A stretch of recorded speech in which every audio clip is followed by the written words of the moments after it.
Déclaration de l'APC sur les curieuses menaces de Monsieur le ministre de l'Administration territoriale du 12 mars 2024, panique à bord. Monsieur le ministre de l'Administration territoriale a rendu public un curieux communiqué de presse le mardi 12 mars 2024. Ce communiqué transpire la panique qui, depuis peu, se dégage aussi bien des actes que des silences du régime en place.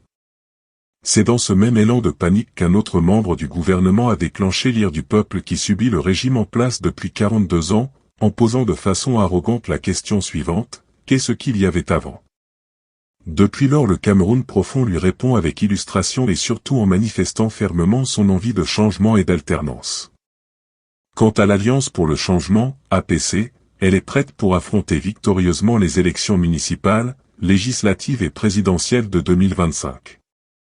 Comme dans toutes les sociétés politiques multipartistes, l'APC est un regroupement de partis politiques et d'autres organisations associatives légalisées, ainsi que de personnalités diverses, formées pour la circonstance, en l'occurrence les élections prévues en 2025 au Cameroun, et qui cessera de fonctionner à la fin de ces échéances. Monsieur le ministre de l'Administration territoriale, qui assure le suivi des partis politiques et associations, est-il au courant que dans les archives de ses services on peut lui ressortir des éléments politiques, certes pas nécessairement des actes de naissance juridique, de diverses coalitions politiques qui ont déjà existé au Cameroun depuis le retour du multipartisme en 1990? Coordination des partis politiques et associations, ARC-CNS, Union pour le changement, Front des alliés pour le changement, Coalition pour l'alternance etc., sont autant de coalitions politiques qui ont animé activement le scène politique et le jeu électoral dans notre pays. Depuis qu'il est dans ses fonctions actuelles, Monsieur le ministre a vu agir la plateforme pour la réforme constitutionnelle du système électoral. Mieux, il a piloté la mise en place de la coalition de 20 partis politiques dits de l'opposition, dénommée G20, qui a soutenu la candidature de Monsieur Paul Biya à l'élection présidentielle d'octobre 2018. Faut-il rappeler que les coalitions politiques n'ont pas d'existence juridique autre que celle de leurs membres. À ce titre, l'APC ne se sent point concernée par les menaces contenues dans ce communiqué de presse du MINA. Ce communiqué de presse est une grave menace sur l'exercice des droits politiques au Cameroun. C'est l'occasion de rappeler que l'activité des partis politiques dans notre pays est régie par la Loi numéro 90/055 du 19 décembre 1990 fixant le régime des réunions et des manifestations publiques à laquelle aucune autorité administrative ne saurait ajouter ni retrancher sans s'exposer aux rigueurs de la loi.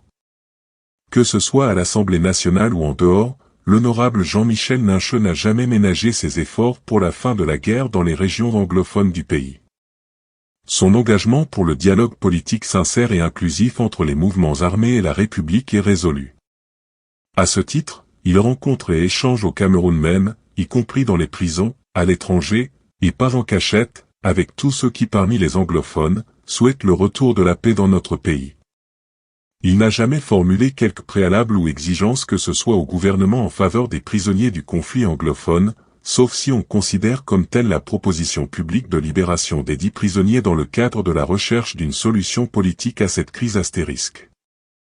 L'APC saisit cette occasion pour féliciter toutes ces organisations et structures alliées qui mobilisent les Camerounais, au Cameroun et dans la diaspora, pour les inscriptions massives sur les listes électorales depuis janvier dernier.